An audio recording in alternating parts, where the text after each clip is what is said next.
Bonjour, je suis Gaël Châtelain-Berry, bienvenue sur mon podcast Happy Work, le podcast qui va vous envoyer de bonnes ondes pour aller travailler. Pour cet épisode, j'ai décidé de vous parler de management bienveillant. Il y a quelques années, j'ai popularisé ce concept dans mon livre qui s'appelait « Mon boss est nul, mais je le soigne ». Et je me suis demandé si la pandémie avait changé quelque chose à ce concept. Je vais répondre à cette question pendant cet épisode. Que l'on soit confiné ou non, la période ne ressemble plus vraiment à ce que nous connaissions il y a un an, c'est le moins qu'on puisse dire. Changement de repères en interne, situation profondément anxiogène, crise économique, isolement pour certains. Plus que jamais, les managers jouent un rôle central pour essayer de maintenir un bon niveau de motivation.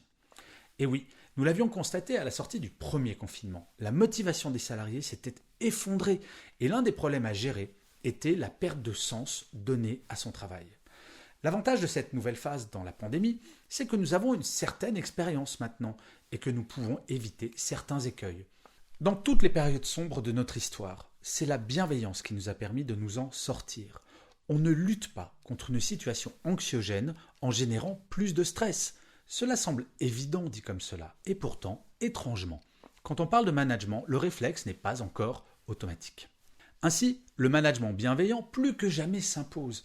Bien entendu, la base de ce management au temps du confinement est de savoir manager à distance, si l'équipe est en télétravail. Comme je le disais d'ailleurs dans l'épisode 112 de Happy Work, dans lequel je donnais les 5 règles d'or du management à distance.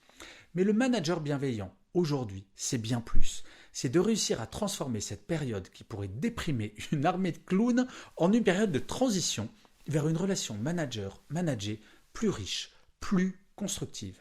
Oui, chers amis, je l'affirme, vous pouvez apprendre de cette période et quand la pandémie sera derrière nous, ces choses que vous aurez apprises vous seront utiles pour toujours. La première chose, c'est que le manager bienveillant au temps du Covid-19 est plus attentif que jamais. Le rôle d'un manager est de faire en sorte que son équipe puisse donner le meilleur d'elle-même. En présentiel, détecter ce que l'on appelle les signaux faibles. C'est assez simple. À distance, ou en période durant laquelle chaque individu vit une situation stressante différente. Il est plus compliqué de savoir ce qui se passe dans la tête de chaque membre de l'équipe. Alors c'est quoi les signaux faibles ? Eh bien, voilà quelques exemples de comportements qui peuvent être le signe que quelque chose ne va pas. Par exemple, un collaborateur parle de moins en moins pendant la réunion. En visio, un collaborateur qui mettait sa caméra avant ne la met plus jamais. Un membre de l'équipe qui arrive en retard en réunion de plus en plus souvent. Un membre de l'équipe qui fait des mails tard le soir ou pendant le week-end. Un membre de l'équipe qui ne fait plus que voir le verre à moitié vide en toute situation et qui finit par râler en permanence. Bien entendu, la liste n'est pas exhaustive, mais si vous repérez l'un de ces signaux, il est important d'en parler avec cette personne pour valider ou non que quelque chose ne va pas et surtout faire en sorte que cette personne se sente mieux par la suite. Le deuxième point, c'est que le manager bienveillant au temps du Covid-19 est plus transparent que jamais. Qui peut dire quand cette période va se finir ? Qui peut prédire si son emploi sera maintenu de façon certaine ? Oui, certes, certains secteurs sont plus à l'abri que d'autres, mais l'une des premières angoisses pour une grande partie des salariés est de savoir si son entreprise va passer la crise sans trop de problèmes. Chaque manager n'a pas bien entendu de baguette magique pour faire en sorte que ce soit le cas.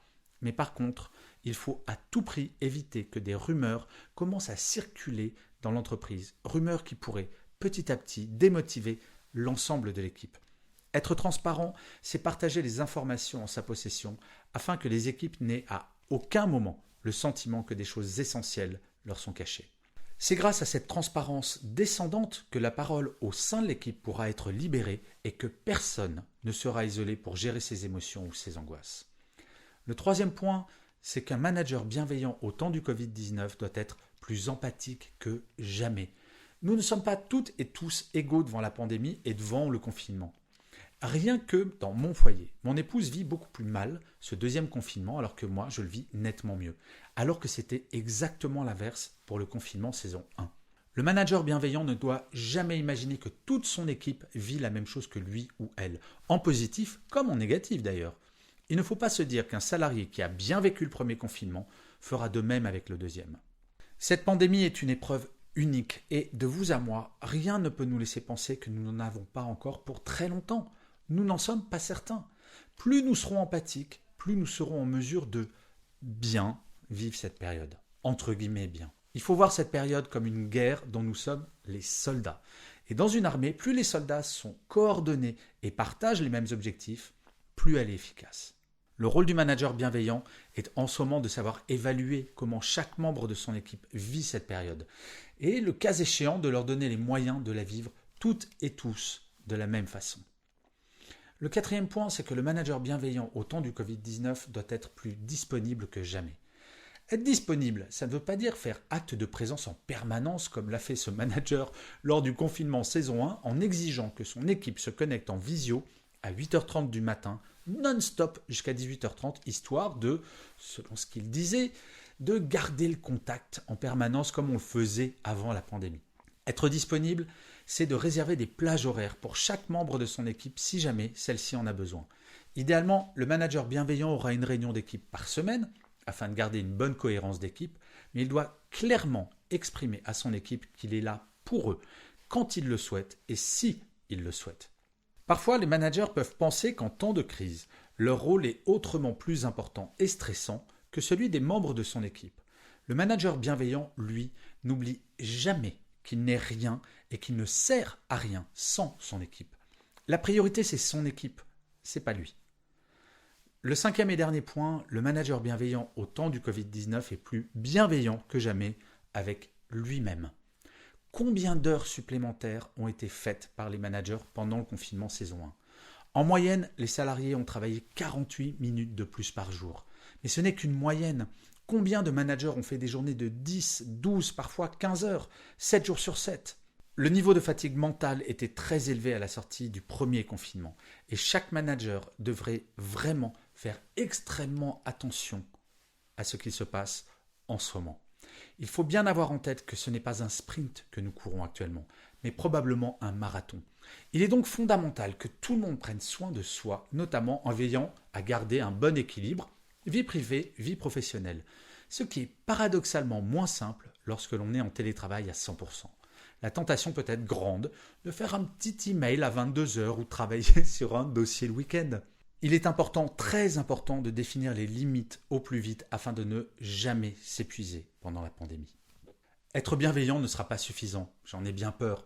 En effet, chaque manager devra pendant cette crise savoir jongler entre les 3 profils de manager. Manager coach, manager bienveillant et manager leader. Mais c'est probablement cela qui rend cette période absolument passionnante pour les managers. Nous devons sortir de notre zone de confort, c'est moins que l'on puisse dire, mais jamais aucune période n'aura été aussi exigeante pour les managers. Chaque manager a la responsabilité de la motivation et du bien-être de son équipe. Quoi de plus valorisant, sachant cela, que de savoir que son équipe traverse cette période en étant motivée et en pleine forme grâce à son action. Et d'ailleurs, vous, est-ce que vous êtes un manager bienveillant, un manager coach, un manager leader ou un peu des 3 à la fois ?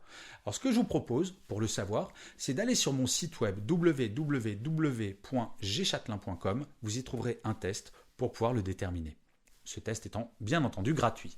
Et je finirai cet épisode comme d'habitude par une citation. Pour celui-ci, j'ai choisi une phrase de Sebastião Salgado qui disait « La vraie intelligence de l'être humain, c'est sa capacité d'adaptation. Les hommes se font à tout, y compris au pire. » Je vous remercie 1000 fois d'avoir écouté cet épisode de Happy Work. Je vous dis rendez-vous au prochain et d'ici là, plus que jamais, prenez soin de vous.